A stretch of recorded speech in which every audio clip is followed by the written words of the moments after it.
Assalamualaikum warahmatullahi wabarakatuh. Perkenalkan, saya Rizky Sri Mulyati dengan nomor pokok mahasiswa 212121503 dari kelas 2C. Di sini saya akan menjelaskan dari artikel yang berjudul Pendekatan Struktural Terhadap Cerpen Mereka Bilang Saya Monyet, karya Jenar Maisa Ayu, untuk memenuhi tugas apresiasi prosa fiksi Indonesia. Identitas buku, judul Mereka Bilang Saya Monyet, penulis Jenar Maisa Ayu, penerbit Gramedia Pustaka Utama, tahun terbit 2002, dan jumlah halaman buku 136. Dalam kumpulan cerpen Mereka Bilang Saya Monyet, saya mengambil dua judul, yaitu yang pertama, Mereka Bilang Saya Monyet, dan Lintah. Cerpen pertama yang berjudul Mereka Bilang Saya Monyet menceritakan seorang wanita yang dianggap orang-orang kafe itu wanita yang tidak mempunyai hati dan tidak mempunyai otak, sehingga ia dijuluki sebagai monyet. Tetapi tokoh monyet juga menggambarkan para orang tersebut sebagai binatang, yaitu seekor anjing, gajah, babi, atau kerbau, berbulu serigala, landak, atas harimau, dan berkepala ular, banteng, dan atas keledai. Suatu ketika, saya pergi ke kafe dan menjumpai lelaki berkepala buaya dan seekor kalajengking sedang mendesah bersama seseorang perempuan, dan lelaki tersebut kemudian memakinya dengan sebutan monyet. Di kafe, toko saya jenggah. Seketika itu si kepala gajah dan si kepala serigala menghentakkan belalainya ke pipi dan menendang kaki saya. Tetapi saya tidak memperdulikan sikap mereka. Di meja lain, si kepala anjing yang sedang sibuk dengan seorang lelaki, tetapi ia sudah memiliki seorang suami. Sementara itu, laki-laki berkepala buaya sedang digoda dengan perempuan lain. Bosan dengan suasana kafe yang penuh kemunafikan, saya mulai iseng mengedipkan mata kepada laki-laki berkepala buaya sebagai isyarat agar menemui saya di kamar mandi. Pintu kamar mandi diketuk, saya membuka pintu, lalu laki-laki berkepala buaya langsung memberondong dengan ciuman, kemudian saya mencekik lehernya dan menghajarnya. Tak lama kemudian, si kepala ular muncul, saya pun pergi ke hadapan mereka, dan dari luar terdengar tamparan ke pipi si kepala buaya. Cerpen yang kedua yaitu yang berjudul Lintah, menceritakan seorang anak sekolahan yang bernama Maha yang suka akan binatang. Namun, ia sangat benci terhadap Lintah. Lintah adalah nama yang dijulukinya kepada pacar ibunya. Dan hari ke hari kebencian Maha terhadap Lintah semakin memuncak. Pernah suatu ketika Lintah mengganggu Maha ketika sedang menonton televisi dengan mengganti saluran seenak hati. Bahkan sering pula Lintah tidur pulas di kamar Maha. Maha berniat untuk mengadu kepada ibu tentang tabiat Lintah tersebut. Tetapi di luar dugaan, ibu malah membela Lintah ketimbang Maha. Semakin hari, hubungan ibu dengan Lintah semakin mesra. Setiap ibu pulang kerja, Lintah selalu duduk manis, kemudian ibu akan mengucupnya mesra dan membawanya masuk ke kamar. Entah apa yang mereka lakukan di sana, ibu adalah seorang penyanyi. Tetapi akhir-akhir ini ia kebanyakan job, sehingga ia memilih-milih tawaran dan lebih banyak menetap di rumah. Ketika Maha hendak mencederai Lintah dengan menyemprotkan obat serangga ke seluruh ruangan dengan harapan racun serangga itu dapat membumali Lintah. Tetapi aksi Maha tersebut diketahui ibu, sehingga ibu langsung menghentikannya. Malam itu hujan deras, ibu memanggil Maha untuk membicarakan sesuatu. Maha hanya diam mendengar apa yang ibu katakan, tetapi akhirnya Maha terkejut mendengar perkataan ibu. "Kamu sudah besar, dan sudah saatnya mempunyai adik. Ternyata ibu mengandung dan sebentar lagi ibu akan menikah dengan seorang pria dan pria itu adalah Lintah yang dia benci. Angkatan cerita pendek Mereka Bilang Saya Monyet karya Jenar Maisa Ayu merupakan angkatan 2000-an. Angkatan 2000-an adalah nama yang dicetuskan oleh Korrie Layun Rampan. Angkatan ini sering disebut sebagai sastra Indonesia mutakhir pada tahun 90-an hingga 2000-an.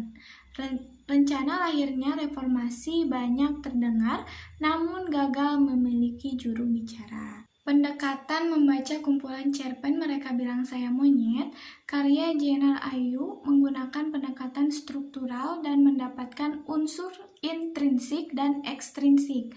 Unsur intrinsik dari cerpen Mereka Bilang Saya Monyet dan yang kedua Lintah, yang pertama yaitu tema. Tema dari cerpen Mereka Bilang Saya Monyet yaitu tentang feminisme. Lalu tema dari cerpen Lintah yaitu kekerasan yang dilakukan orang tua terhadap anaknya. Yang kedua yaitu tokoh dan penokohan. Dalam cerpen Mereka Bilang Saya Monyet terdapat tokoh saya merupakan tokoh utama karena intensitas kemunculannya lebih banyak dibanding tokoh lainnya. Yang kedua yaitu si kepala gajah dan si kepala serigala memiliki sifat yang antagonis. Yang ketiga, si kepala anjing, perempuan yang suka selingkuh dan berhubungan dengan banyak lelaki walaupun ia sudah mempunyai suami. Yang ketiga yaitu laki-laki berkepala buaya memiliki sifat antagonis. Dan yang terakhir, si kepala ular, si kepala babi, si kepala sapi, dan pelayan. Mereka merupakan tokoh tambahan. Dalam cerpen Lintah, terdapat tokoh saya atau Maha, merupakan tokoh utama dan memiliki sifat protagonis. Maha penyayang binatang, tetapi ia sangat benci Lintah. Yang kedua, Ibu. Ibu adalah seorang janda yang memiliki seorang anak bernama Maha serta memiliki pacar yang bernama Lintah. Yang ketiga yaitu Lintah. Lintah merupakan simpanan ibu Maha, tetapi tingkah laku tidak sopan sehingga Maha tidak menyukainya. Memiliki sifat yang antagonis yaitu egois. Yang ketiga, latar.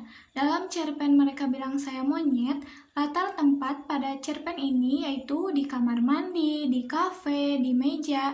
Sementara latar waktu di dalam cerpen ini yaitu malam hari yang terdapat di kafe. Kemudian latar sosial pada cerpen ini yaitu kehidupan dunia malam di kota-kota besar yang senang mabuk-mabukan, seks bebas, dan kekerasan.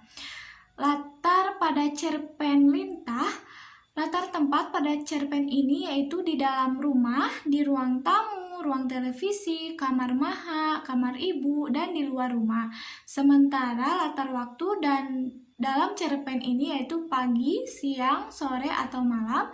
Kemudian untuk latar sosial pada cerpen ini menunjukkan kepada gaya hidup, berhubungan di luar nikah atau seks bebas, ditunjukkan ibunya terhadap Lintah pacarnya. Yang keempat itu alur. Dalam cerpen Mereka Bilang Saya Monyet dan cerpen Lintah itu alurnya menggunakan alur maju karena pengarang menampilkan secara urut dimulai dari kejadian awal sampai akhir. Yang kelima yaitu sudut pandang. Dalam cerpen Mereka Bilang Saya Monyet, sudut pandang orang pertama sebagai wanita berkepala monyet. Yang keenam, gaya bahasa. Dalam cerpen Mereka Bilang Saya Monyet, gaya bahasanya yaitu metafora, yaitu pemakaian kata atau kelompok kata bukan dengan arti yang sebenarnya. Sedangkan dalam cerpen Lintah, menggunakan majas perumpamaan, misalnya pada kata senja kelam dan suara petir bertalu-talu. Dan yang ketujuh yaitu amanat. Dalam cerpen Mereka Bilang Saya Monyet, Apa yang digambarkan oleh genre tersebut menunjukkan adanya semangat untuk memberikan perhatian dan berpihak terhadap penindasan dan pemerasan terhadap perempuan dalam masyarakat. Para perempuan yang merupakan korban pelecehan dan kekerasan seksual dalam cerpen-cerpen tersebut mempresentasikan kondisi perempuan secara nyata ada dalam masyarakat. Sementara amanat dari cerpen Lintah, janganlah sesekali mengalah terhadap orang yang akan menindas kita. Selagi kita bisa berbuat apa yang terbaik, karena mengalah dari hal-hal yang membuat kita rugi pasti akan merugikan diri kita sendiri. Dan janganlah kita meniru sifat sang ibu yang begitu sayang pada sang Lintah dan tunduk pada Lintah begitu saja tanpa melihat orang yang disayanginya atau anaknya. Karena sifat-sifat Lintah yang buruk tidak baik untuk dicontoh dalam kehidupan kita. Betapa buruknya sifat Lintah dan cerpen ini yang selalu ingin menang sendiri tanpa menghiraukan perasaan anaknya. Unsur ekstrinsik dalam cerpen Mereka Bilang Saya Monyet, terjadi penindasan terhadap nilai kemanusiaan dan moral dalam cerpen ini. Mereka atau manusia berkepala binatang ini tidak memandang seseorang dalam menjatuhkan harga diri orang lain. Yang pertama yaitu sosial. Dalam cerpen ini terdapat unsur yang berbau seks bebas. Yang kedua, politik. Digambarkan dalam tokoh yang berkepala binatang yang kenyataannya mereka tetap saja bukan binatang. Yang ketiga, dari psikologi pengarang. Dari cerpen di atas tampak bahwa tokoh-tokoh perempuan dalam cerpen-cerpen genre sebagian besar merupakan korban pelecehan dan kekerasan seksual. Sementara dalam cerpen Lintah, unsur ekstrinsiknya yaitu nilai sosial. Dari cerpen ini yaitu jangan bersikap egois. Yang kedua nilai budaya. Dari cerpen ini jangan menimbulkan masalah apalagi di rumah orang lain. Yang ketiga nilai moral. Pada cerpen ini adalah hormatilah kepada orang lebih tua dan sebisa mungkin terima apa adanya orang lain. Dan yang terakhir nilai agama. Cerpen ini jangan berbuat zina dan jangan durhaka kepada orang tua. Kesimpulan dari cerpen ini yaitu cerpen Mereka Bilang Saya Monyet karya Jenar Maisa Ayu merupakan sebuah kumpulan cerpen yang mengisahkan permasalahan perempuan-perempuan yang seksualitas dikuasai oleh laki-laki yang haus akan seks. Hal yang sangat menarik dari Mereka Bilang Saya Monyet adalah pengarang berusaha menggambarkan pertentangan tokoh terhadap hal yang dialaminya dan hal tersebut terlihat dari penokohannya. Sekian penyampaian atau penjelasan dari saya. Mohon maaf apabila terdapat kesalahan. Wassalamualaikum warahmatullahi wabarakatuh.